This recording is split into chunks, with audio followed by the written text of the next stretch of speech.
Okay, I'd like to welcome everybody to our annual Anti-War Memorial Day event, sponsored by VVAW and About VACE, Veterans Against the War.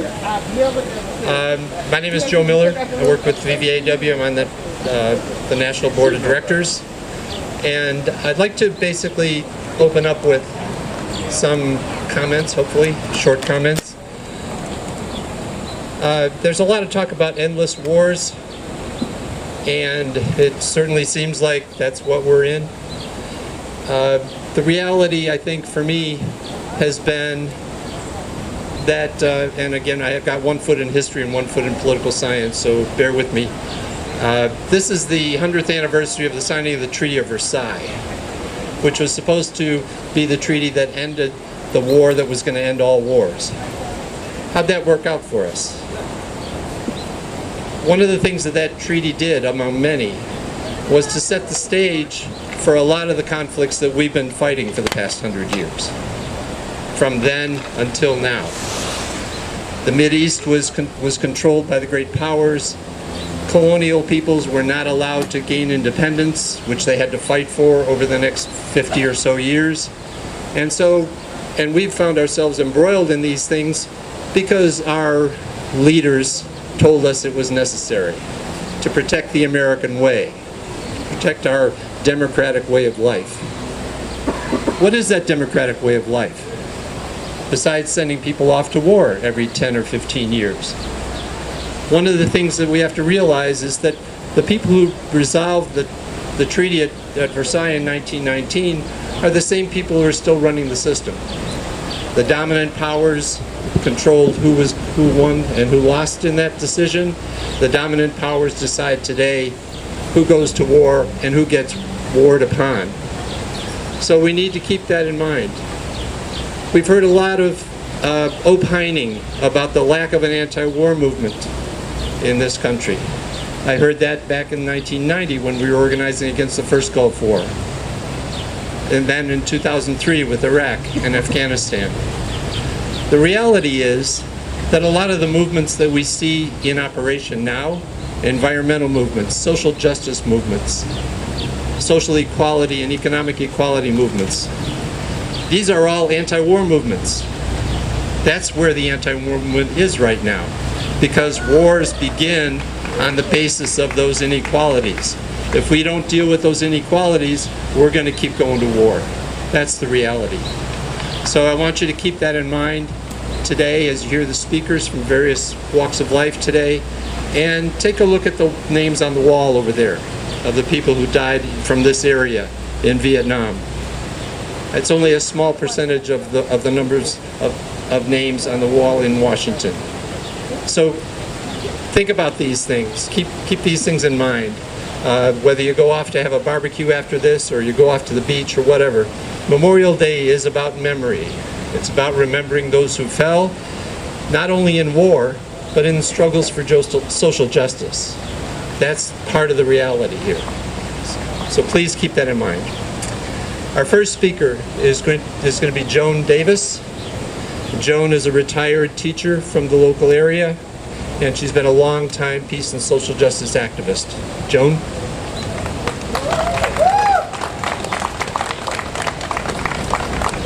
Thank you, and it's really nice to see what looks like a pretty good crowd out here today. I've been coming to this memorial for, I can't even count the number of years, and I guess I'll keep coming as long as I have to. I was trying to think of what would be important to talk to you about briefly, and as a retired high school teacher, I spent most of my time teaching social justice to high schools, juniors and seniors. And I was looking at some of the stuff I kept when I retired, and I found this poster. Some of you will remember it, but I'm looking at the faces out here, and I think a lot of you will not. And part of what I want to talk to you about today is why we need to revive this history. And even though Joe made a good claim that we have the anti-war movement in a lot of different ways as it spread out. I would still say we still need a legitimate anti-war movement about the occupations and the troops we were sending all over this world. So this is the poster. Does anybody here remember it? Show of hands if you remember this poster. I see a few old faces with hands up.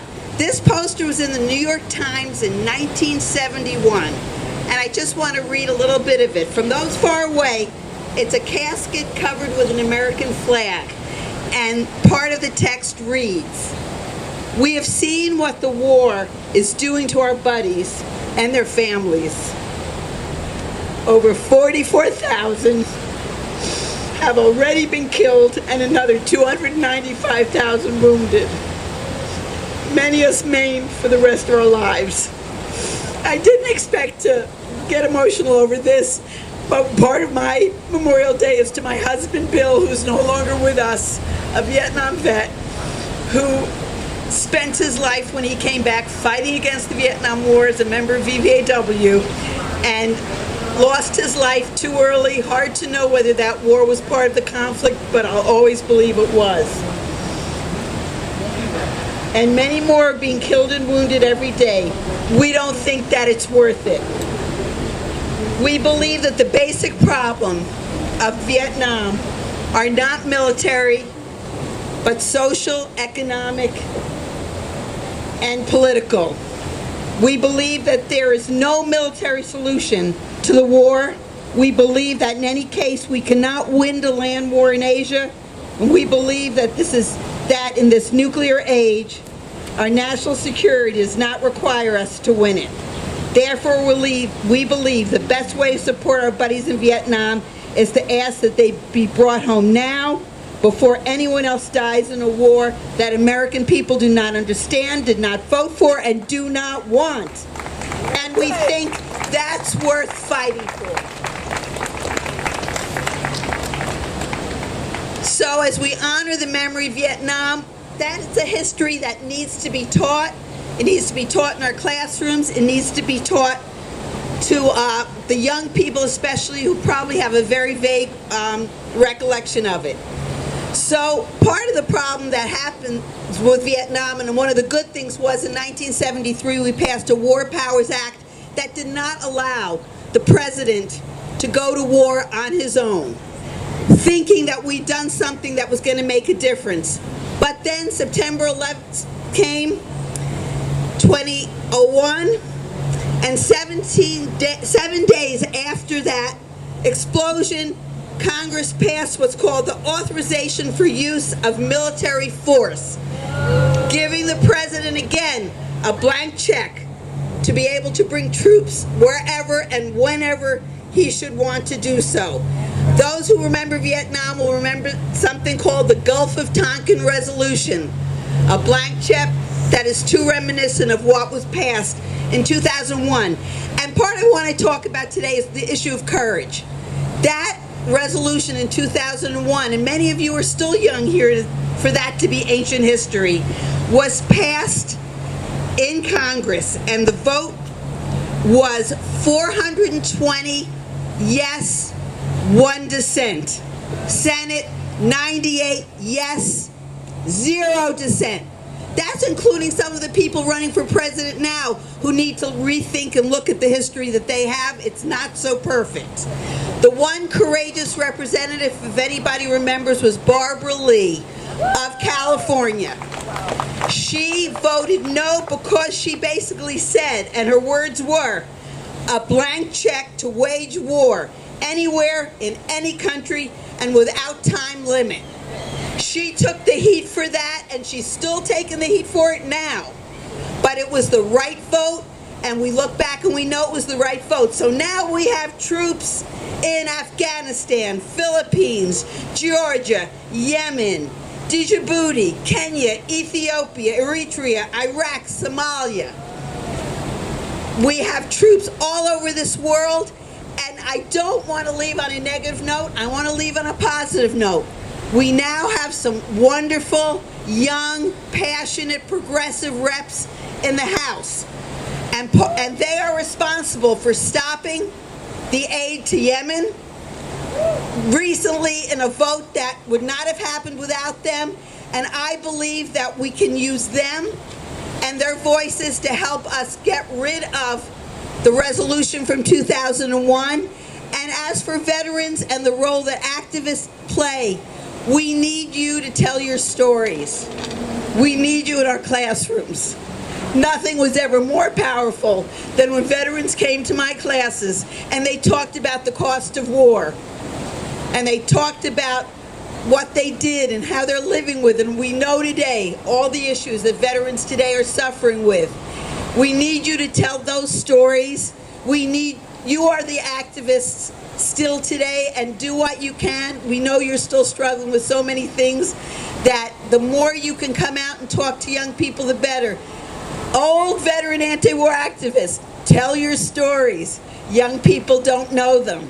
They don't know the history. We need you to get out there. We need to rebuild an anti-war movement. It's possible. We've got some help in Congress now. We've got a lot of wonderful young people who've returned from the battlefield with stories to tell. And we want to remember them today, and we want to remember all those who are struggling to make this world just for everybody. Thank you.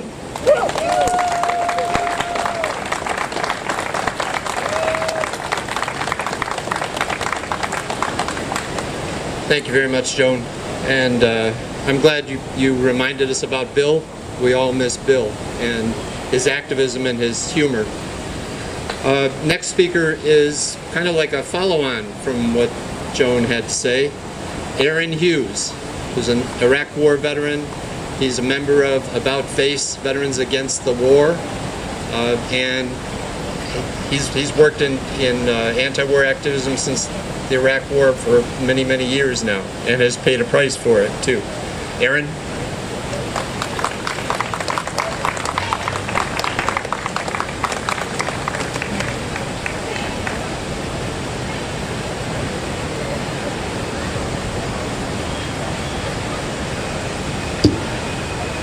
Hello everyone, my name is Aaron Hughes. I served in the Illinois Army National Guard from 2000 to 2006. And I deployed to Kuwait and Iraq 2003-2004.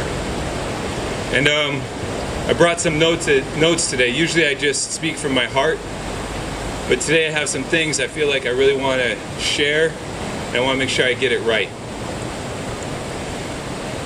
I want to start off with just thanking you all for continuously coming out year after year to make sure that we have a space to lift up the voices that are speaking out against unjust wars. I'm very grateful for that.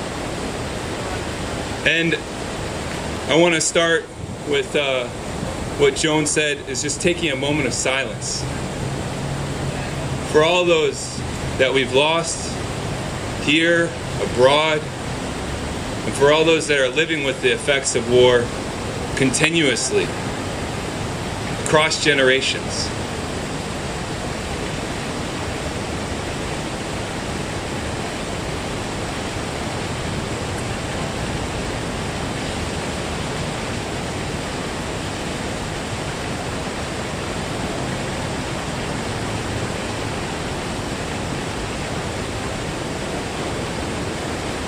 I truly believe the most important way to honor those individuals, those people, those countries that have been so devastated, our communities that have been devastated.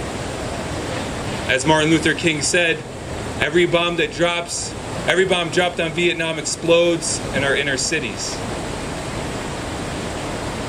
I truly believe to honor all that has been lost, we need a strong anti-war movement to speak out for truth, to speak out for justice, to speak out for peace. And I believe that movement needs to start with the root. And I believe that root is the fact that today, not only is it okay for people to profit off war, but in many ways, it is being celebrated. It's being celebrated. And with that, I want to very respectfully begin my remarks by asking our new mayor, Mayor Lightfoot, to stop giving Boeing tax breaks and incentives to profiting off killing civilians. I simply ask that we make Boeing pay its share. That simple request. That's very simple request. The fact that we all pay our share exposes the hypocrisies. I want to talk about Yemen and how these hypocrisies can be clarified. Yemen. The war has devastated Yemen's infrastructure, destroyed or damaged more than half of Yemen's health facilities, killed more than 8,350 civilians, injured more than 9,500 civilians, displaced 3.3 million people, and created a humanitarian disaster that threatens the lives of millions as cholera and famine spread through the country. More specifically, U.S. weapons there have killed at least 434 people and injured at least 1,004 in attacks that overwhelmingly included civilians and civilian targets. This spring, the Senate House passed a bill championed by Bernie Sanders and Republican Ro Conan, requiring the United States to stop giving Saudi coalition intelligence and to prohibit the in-air refueling of Saudi warplanes. It was the first time in U.S. history that both chambers of Congress invoked the War Powers Act, designed to check the president's war-making powers by requiring congressional authorization to deploy troops overseas. Trump vetoed that bill on April 16th.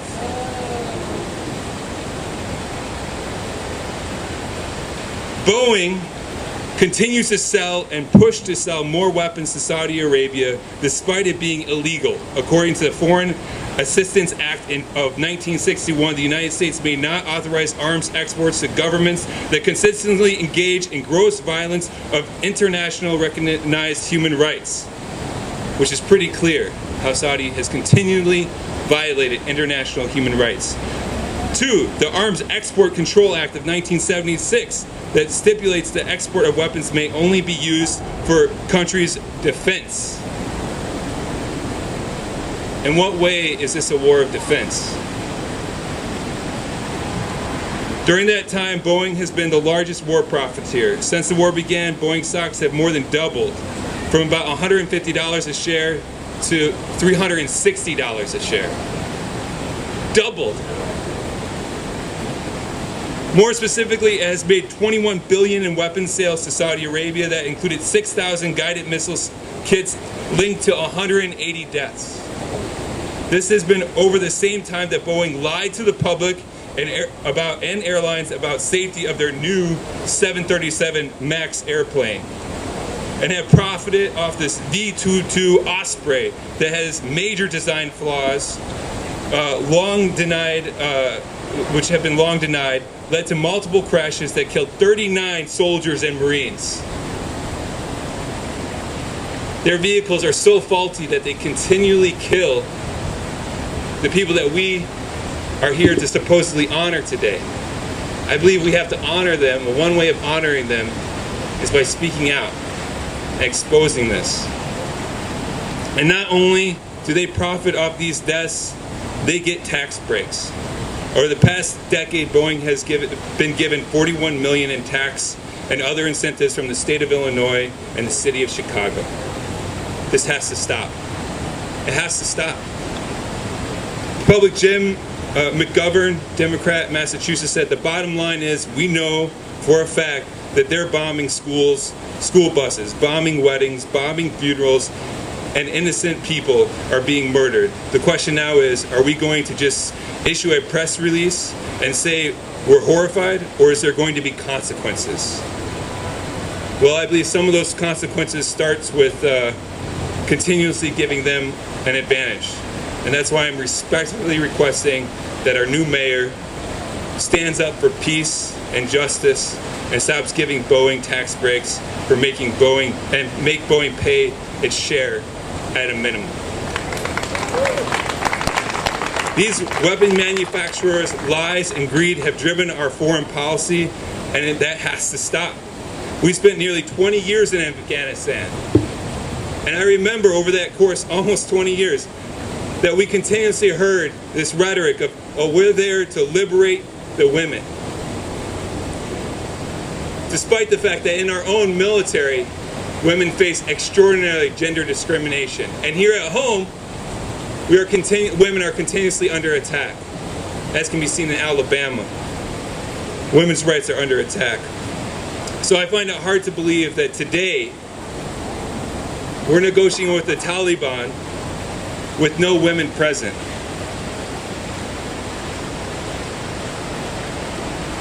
For what?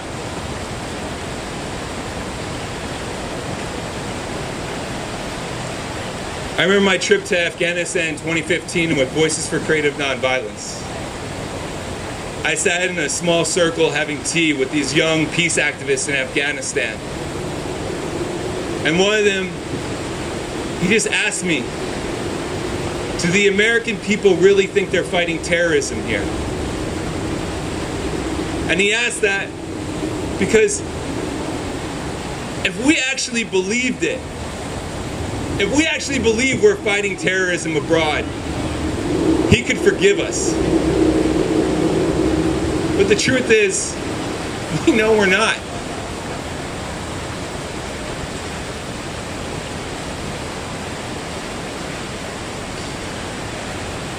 My war has now become what some call the forever war. A forever war for what? My deployment started in May with a convoy up to Iraq, just after President Bush got an aircraft carrier with a big mission accomplished speech. And I thought, oh, hooah? I'm going to help, the mission has been accomplished. We have liberated Iraq. I'm going to pass out some food and water. I'm going to help rebuild some bridges. I'm going to go home a hero. I remember crossing into Iraq for that first time, and I remember seeing these little kids, not even tall enough to stand up at this podium. I remember they were willing to jump on a semi-truck to get food and water. I remember thinking, oh, hua? These are the kids we're here to help. But those kids, they are still there 6 months later, and 9 months later, and 12 months later, and 13 months later, and 14 months later, and 15 months later, they were still there. I remember that convoy out of Iraq, that final convoy, and my squad leader, he just cried, and cried, and he cried, and he kept just saying, what have we been doing? What have we been doing? What have we been doing?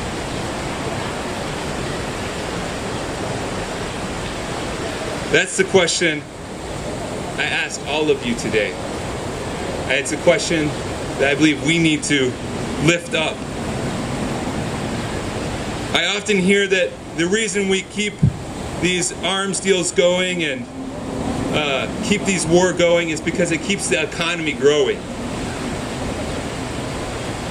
And much of this is said because profits, yet deeper scrutiny of these profits indicates that defense contracts are not particularly effective job generators. Robert Pollin and Hyde Garrett Pelletier at the Political Economic Research Institute at the University of Massachusetts, Amherst, have calculated the number of jobs spawned by an investment of $1 billion in various industries, ranging from defense to healthcare, renewable energy, and education.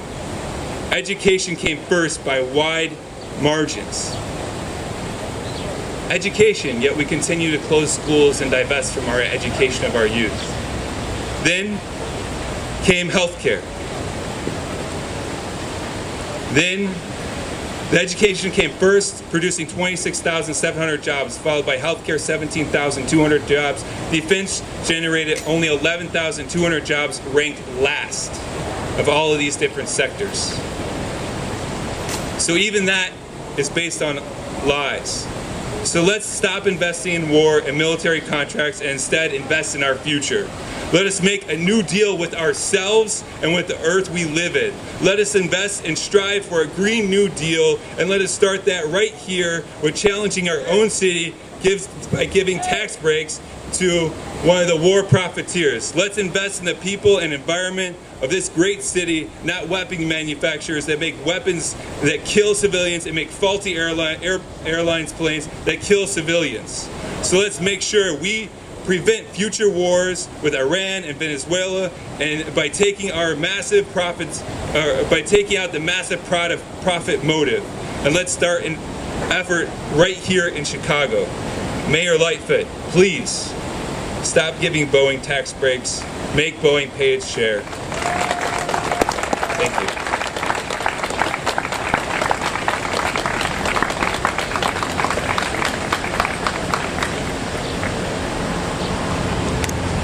Thank you, Aaron. On a personal note, I first met Aaron down in Champaign, Illinois in 2006 when I was an academic advisor at the university and Aaron was in grad school. From 2006 to now, Aaron has been a tireless worker for peace and social justice, and he needs to be recognized for all the work that he's been doing over these past 13 years.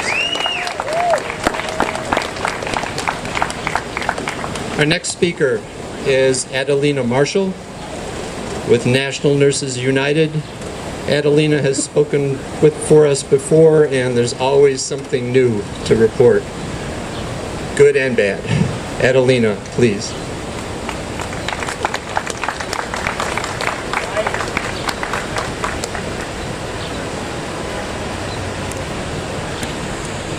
I'd like to thank the VAW Veterans Against the War for inviting National Nurses United to speak today on this solemn date. I'd like to start off with do for them that they have done for us. The goal should be no injuries or death. Peace, not war. We have the responsibility to carry on the fight for truth, liberty, and our freedom. We must honor those who fought for the freedom that we enjoy today. Let's not forget. Our voices must be heard. As Elvis sang, "You told me that you love me and that you care, but tomorrow never comes." The recent push towards community care, which is to be effective June the 6th, and this is being done without transparency. The care is a continuum in a tomorrow that never comes. We're going to improve the VA. How? By sending funds outside instead of hiring more doctors, NP, RNs, social workers, and other support staff to provide the care that our veterans so deserve. There may be a few who can get appointments in 2 to 3 days, but the majority of us cannot do so.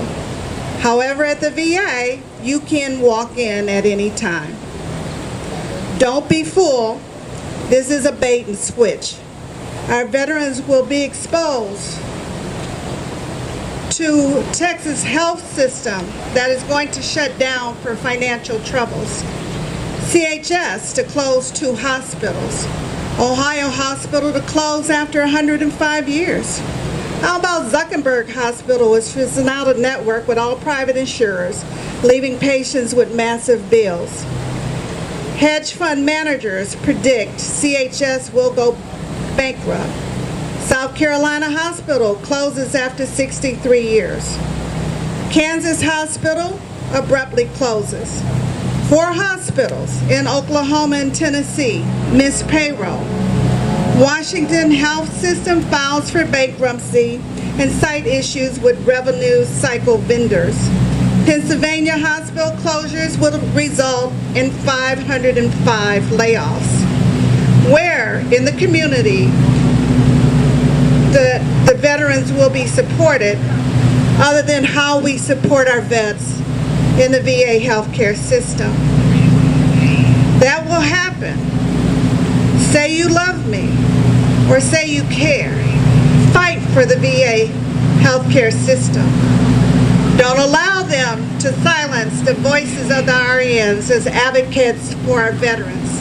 A healthy VA means a healthy vet. Thank you very much.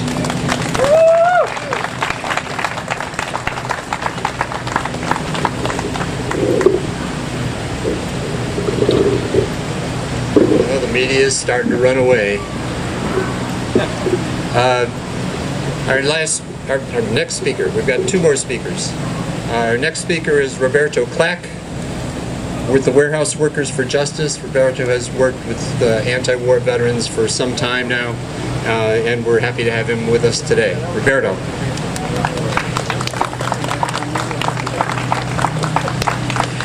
My name is Roberto Jesus Clack. I'm the Associate Director of Warehouse Workers for Justice, a worker center based in Joliet, Illinois. In Will County, where much of our work happens, a who's who of Fortune 500 companies does business, and it's estimated 3.5% of our nation's GDP moves through the rails, rivers, highways, and warehouses in that area. This who's who of Fortune 500 companies includes Warren Buffett, owner of the BNSF Railroad, the largest train yard in the country, the Waltons, owner of Walmart, and Jeff Bezos of Amazon. The list goes on: Target, Samsung, the Mars Corporation, Home Depot, and there are hundreds more. Our movements, and perhaps the fate of our species, are in a critical moment. Recently, we found out there are 415 parts per million of carbon dioxide in the atmosphere. Extreme weather events continue to worsen. Our oceans acidify and our forests burn. We have a president who's now threatening war with Iran and Venezuela. While certain liberal elements blame Russia for our problems. And our economy, according to a Harvard study, 94% of our job growth has come from alternative work arrangements, gig workers, independent contractors, adjunct staff, and staffing agency employees.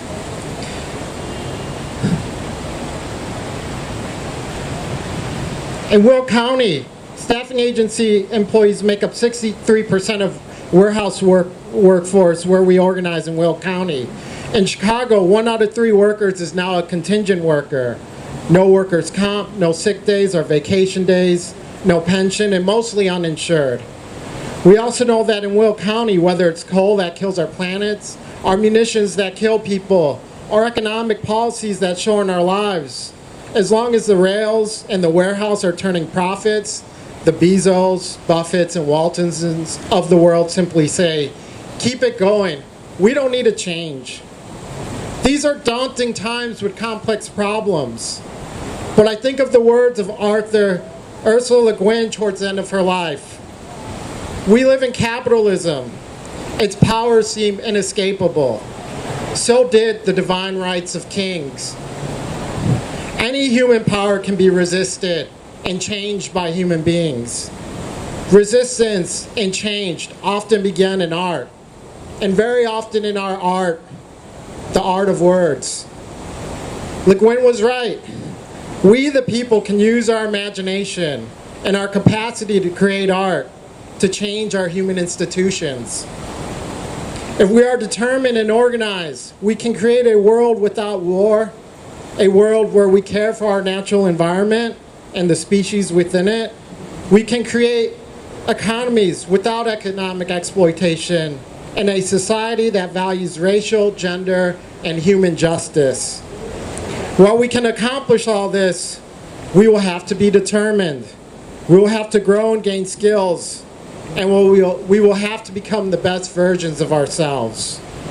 There will be challenges and hardships and sacrifice, but I believe we will break through, and it will have all been worth it. Lastly, I want to acknowledge and honor our fallen for this Memorial Day. Long live Thomas Young. Long live Anthony Wagner. Long live Joshua Castile. Long live Ethan Kreutzer. Long live Jacob George. Our fallen brothers, gone but not forgotten. all Iraq or Afghanistan veterans, many of us knew them here. They passed because of the wars after they came home. We remember them, we honor them, and we continue our work in their names. Our work towards peace, our work towards justice for our economy, our work towards saving our very planet. We can and we will change our human institutions. We have the imagination. We have the determination. We will organize to create a better world. Thank you.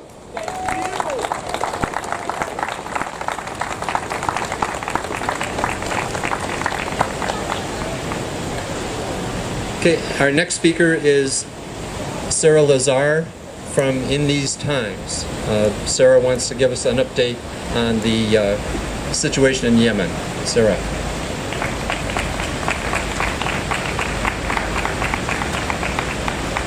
Hi, first of all, I just want to say I'm so honored to be gathered here today with all of you who have been working very hard organizing to end unjust U.S. wars of aggression.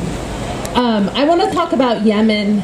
Perhaps there's no clearer indictment of our times than Yemen, which has been recognized by the UN as the biggest humanitarian disaster in the world right now. It's difficult to know exactly how many people have been killed by the U.S.-Saudi war on Yemen. We know at least about 8,200 civilians have died, as Aaron has mentioned. Estimates go as high as 60,000, 80,000, depending on who you ask. Part of why it's so difficult to know is because there is a U.S., Saudi, UAE naval blockade on Yemen. It's very difficult to get in. It's not only difficult for journalists to get in, medicine and food aid cannot get in. Yemen is the poorest country in the Middle East, and due to the assault, which has been going on for more than 4 years, it's now facing a cholera outbreak, but because of the blockade, does not have access to medicine. The U.S.-Saudi coalition has bombed factories, schools, a center for the blind, weddings. What is happening is truly horrific. And when I talk about the war, I don't call it a U.S.-backed war, a U.S.-supported war. It's a U.S. war. If the U.S. military is mid-air refueling fighter jets, if the U.S. military is identifying bomb targets, if the U.S. is providing the arms that are being used to kill Yemenis, including, as Aaron mentioned, Boeing, whose headquarters is right here in Chicago, then it's a U.S. war. We live in a time when it's very important to recognize that proxy wars are just as much U.S. wars as traditional wars where U.S. troops deploy. This is an important thing to recognize because war is becoming increasingly automated, because the U.S. has 800 military bases around the world, because U.S. commandos are deployed to 75% of all countries on Earth, and because U.S. meddling in all of its violence takes a variety of forms, whether it's maneuvering, we're on the eve of a possible invasion of Venezuela to undermine the self-determination of the Venezuelan people. The Trump administration is posturing towards Iran right now, which is very dangerous considering who Trump is surrounding himself with, primarily John Bolton. But with Yemen, Yemen is such a clear indictment of our times because it is a truly bipartisan war. As much as you might be led to believe by the way former Obama aides are rehabilitating their images, this isn't just Trump's war. It was the Obama administration that initiated U.S. involvement in the war on Yemen. It was in full swing under Obama, and then it was handed to Trump. Former top Obama aides and advisors like Ben Rhodes and Samantha Power have now joined in the public call to end the Yemen war, which of course is a good thing. We want more people calling for an end to the war. But as we enter 2020, we also have to keep an eye out that these people are not given a free pass and allowed to rebrand and rehabilitate their images, because it sure looks like Ben Rhodes is angling to be on the administration of whoever the Democrats,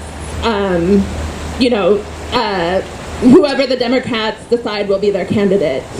And that brings me to another point, which is we're living in an exciting time where we're undergoing a left resurgence.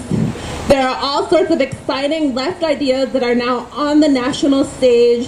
The word socialism is no longer considered a dirty word, and in fact is now discussed on MSNBC, in the New York Times, in Vox.com. It's everywhere. But we have to make sure that this left resurgence is also accompanied by firm demands that we end U.S. injustices around the world. We can't have progressivism at home but not abroad, because if we do that, it means that we're building our gains on the backs of other people. So we want Medicare for all, we want a Green New Deal, but we also want the war on Yemen to end. We want to dismantle those bases, and we want to make sure that we are not repeating the U.S. history of liberal chauvinism, which means progressivism at home but not abroad. Lyndon B. Johnson's Great Society, which saw the birth of Social Security and a lot of programs we're defending from the right today, also coincided with a horrific escalation in the Vietnam War.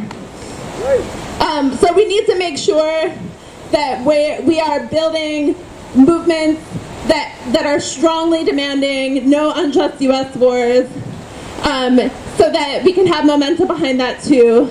And at a time that war is increasingly automated, and that it's not always U.S. troops being put in harm's way, although it certainly is in many ways, we really have to oppose U.S. wars and U.S. empire based on the principle of solidarity. I'm going to reference the old labor slogan, which is an injury to one is an injury to all.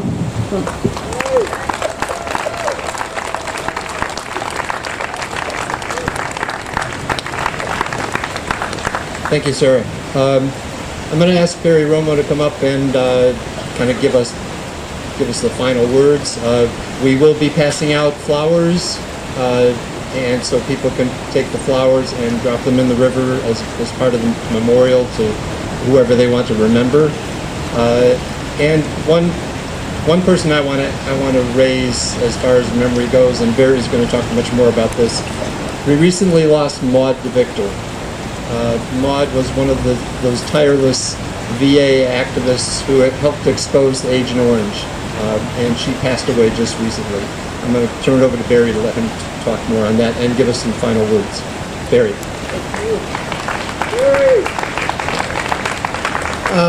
To begin with, asking you for money, not now, but after we end this thing, come over here and I'll gladly take your money.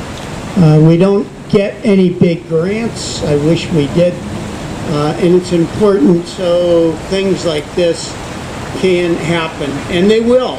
Next Vets Day will be here, just as we've been in Chicago since 1971 doing this. And afterwards, we're going to Taqueria Moran in Logan Square, family-owned restaurant, over 15 years. We went there after Vets Day, and I go there every chance I get. So Taqueria Moran on California, underneath the Blue Line at Milwaukee. I first met Maud DeVictor here in the city in 1978. In 1977, the local CBS investigative reporter found out that she had tracked through legitimate sources the fact that Agent Orange and that rest of a rainbow of death, black, white, etc., that the chemical companies knew it was a carcinogen and had known that since the 30s. She also found out through other stuff. Maud wasn't a doctor, Maud wasn't a lawyer, Maud wasn't even a nurse. Maud was a VA clerk. And a vet came in, told her, Vietnam vet, that he had some friends who had passed, that he had worked with something called Agent Orange, and he thought his cancer was caused by that. She didn't stop. Herself, a Navy vet from the 50s, she also had suffered sexual trauma while she was in the service. After she got out, she beat cancer at least twice and was politically active. Not just around the war, but around social justice. In 1978, VVAW called a national winter soldier investigation into Agent Orange poisoning. That was the first meeting to build a broad front of vets, and we had more than 200 groups, local groups like New Jersey Vets Against Agent Orange, to all around the country. We demonstrated in DC, and Maud, rather than given a Medal of Honor, was confronted by her two higher male managers in the VA office. One got behind her, one stood up in front of her and made her go in defense mode because of her prior sexual attacks. The VA then fired her, not because she couldn't deal with that, or but because disrespect to superiors, I think, something like that. Maud then joined the broader movement, went down to Nicaragua while she was facing cancer when the U.S. and the Reagan administrations were feeding Contras. She went down there to do humanitarian work. She didn't stay, and she stayed on the Nicaraguan blue fields. And when the head of that state province came to Chicago, they came over to my house, and we ate Harold fried chicken, and that was the first time he had had that. And we talked about what it was like fighting racism from Nicaragua to the south side of Chicago. When Harold got elected, his first hiree was Maud, and they paid her a decent salary. And when, of course, Harold died, the Dalys didn't want anyone like her around, and she was removed and replaced by someone I can't even remember. Maud had her son eventually moved to the West Coast. She suffered, but was always active. She was a member of VVAW until her last day. And if you go to our website pretty soon, and so I'm just asking for people to think about Maud. She would appreciate your good thoughts. Thank you.